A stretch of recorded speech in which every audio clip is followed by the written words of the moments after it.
doskrat sem razmišljal, če bi enako število ur pa te zagnanosti vložil v nogomet, kam bi prilezel. Čistko hipotetično vprašanje. Vidiš, to me zanima. Ja.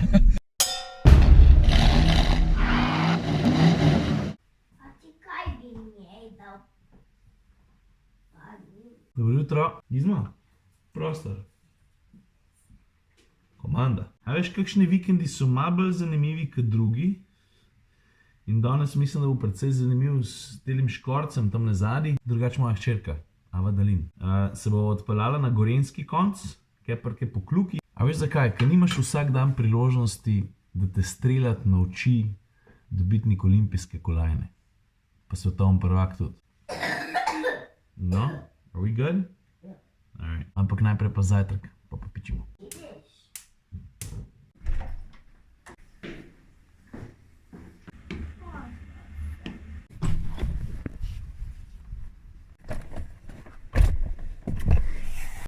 Ok, gremo. Gretje zica, gretje volana. A veš, tale V60 je eden redkih avto, ki ponujajo gretje volana, pa da imaš možnost 3-stopenjske nastavitve. Mogoče bi bil čas zdaj, ker se že bližam, po Kluki. It's not funny. I want to have silence for 2 minutes. Se sploh ne vem, kaj sem hotel reči. V glavnem, cilj Pokluka, gor me je povabil BMW, zato ker imajo en event povezan z njihovim 4-kolesnim pogonom, X-Drive.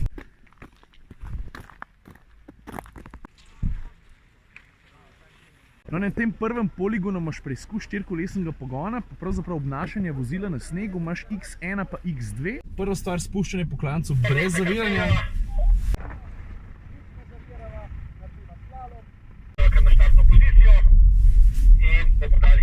Pa se je fajn! Stari, koliko se pelem? 21 na uro, pa je lušten. A veš, za uživati v avto, to zmeri Gregorčič prav, ne? Da lahko fejst uživaš tudi pri hitrosti pešca. Pospešujeva, greva, blokirava. Lušten poligonček, nenaporen tudi za tiste, ki niso izkušeni vozniki. Ok, mam je bilo dolg čas, priznam. Vidim pa, zakaj bi nekomu to koristilo. Ne samo, da spozna avto, da spozna tudi malo, kako se pogon odziva, pa predvsem, kako recimo zgleda zaviranje v sili na snegu. Čeprav so hitrosti mehne, je vsaj kar zanimiv. Naslednji poligon se imenuje pa gorski poligon in bolj naravnem ne bi mogel biti. Avtomobila, ki sta tukaj na voljo, sta X3 pa tam zadnji X4. Vse tole rampico pa poznaš, ne? Veš, zakaj gre, za bočni nagib. Veš, bočni nagib je ena taka hecna stvar, zato ker ga zelo malo rabiš, da bi sopotnika, če tega ne pričakuje, malo prestrašil. Je pa to dosti pomembno, da če je treba kdaj kaj obvoziti, pa vmes pride tudi kakšen bočni nagib, pol voznika tudi približno ni toliko strah, če je to že kdaj čez dal. Ker moraš samo enkrat pa dvakrat dva ekstrema izkusiti, da pol, ker naslednjič to prije v situacijo zares, da nisi posran. To pa dobro zgleda, stari, le to. Tamle pred drugim veš, imaš pa 3 majhne hribčke, tam je pa bolj prikaz 4-kolesnega pogona, ki pol en kolo v luft odzigneš, pa vidiš, kako se moč navor prenese na druge. Pazi zdaj, evo ga. Ta pa tista izkušnja, za katero jaz verjamem, da je za tiste, ki so v avtomobilu najbolj, ne bom rekel, strašna, negotova. A veš zakaj? Ker se ti pripeleš na tole rampo, je avto obrnjeno zgor, pred sabo ne vidiš nič drugega kot nebo, pa moraš zaupati. In v tem primeru ti veš, kaj prav pride? Kamera na sprednjem delu avtomobila, zato ker ti lahko prek kamere vidiš, kaj je naprej. Pa počasi naprej spele, zadeva se prekucne, pa je izkušnje konc. Ste rekli, da je bila rada v vlogu. Naslednja stvar, na urniku BMW je svojim potencialnim kupcem predstavil ta novega X7 avto v Sloveniji predpremierno.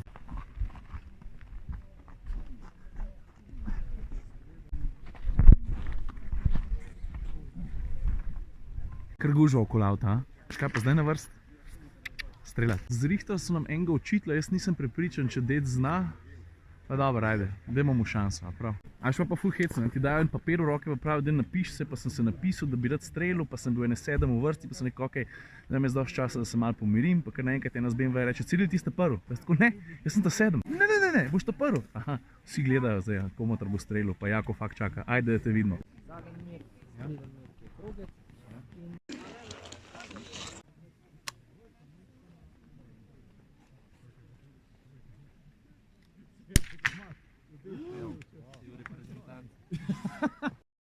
Kaj imaš to, X3? X3 je, ja. A imaš najljubšega BMW? Pa nekako mi je X5 najljubši. Če bi pa gledal tako, bi pa imel 5 limuzino. Eno sem vozil, ki je imela masažo v sedežih. Ta je bila idealna, za po treningu si se lahko takoj v avto usedel. Potem, ko treniraš že toliko časa, toliko let, kaj je glavna motivacija tekmovanje, naslednjo veliko, ko pride, ali najdeš zagon kje druge? Pa načeloma je motivacija skoraj vsak dan, da bi bil boljši, kot si bil prej. Nekako vedno iskanje nečesar, ker še nisi dosegel. Načeloma tudi, če narediš rezultat, je v redu, ampak spet lahko ti zadevo proanaliziraš, a je bila res dobro narejena, ali so tudi drugi recimo naredili napake in si ti v tem dnevu bil boljši zaradi tega. Predvsem taki dnevi, kot so danes, izgledajo super, ne, in izgleda, koliko je fajn biti športnik, ne. Sam je precej več onih dnevov, ki je slabo vreme, ker noben niti ne pogleda ven z hiše, ti si pa še vedno zunaj. Koliko je idealen čas za oddih, da si vzameš pauzo, da si nabereš novo energijo, obenem pa da ti forma ne pade preveč? Ponavadi se zgodi tako, če veliko težkih treningov pred temu, se zna zgoditi, da celo, ko vzameš pauzo, zboliš, ker pač stres v telesu pade. Ko si enkrat čez 30 najdeti oziroma vzeti si čas za počitek, je celo bolj pomembno, kakor sam trening. Ja, pa familija, vidim, da tudi nekaj vzame časa. Familija vzame časa, sam je zelo, bom rekel, v odmerjenih odmerkih imaš familijo. Praktično smo približno cirka 200 dni na leto, nas sploh ni doma. Tudi takrat, ko sem doma, je v enem tednu je praktično 11 treningov.